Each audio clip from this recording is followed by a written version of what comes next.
various forms of bowed instrument have been in Scotland since the Middle Ages, but it was the modern Scottish fiddling tradition that we understand kind of began at the end of the 17th century when the Italian violin, we would now call the Baroque violin, entered Scotland, and we began to see an indigenous fiddling tradition develop. This fiddling tradition has always, especially in the Highlands, lived cheek and jowl with a piping tradition. In fact, in the 18th century, many Scottish fiddlers were also pipers, and when the pipes fell in decline after the defeat of Culloden and the destruction of the Gaelic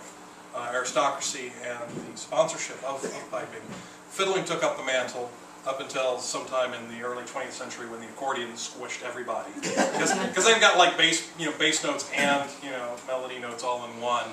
and it's only been since I think the 60s and the 70s that we've seen a very strong revival in Scottish fiddling traditions, and I think we have our Irish brothers to thank for that. They kept their traditions alive, and between the American folk revival and the Irish fiddling tradition, there's been a lot of interest in local fiddling styles throughout the world, and the Scots fiddle style has been revived. The Scottish tradition is ultimately a dance tradition. There's not a whole lot of entertainment in rural communities out there in the world, and so people tended to play dance tunes. But that's not the extent of it, because the range of human expression goes well beyond dance, and so there are a wonderful repertoire of Scottish airs as well.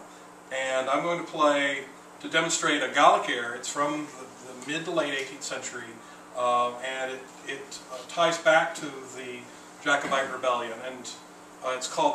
Prince Charles' Last View of Scotland.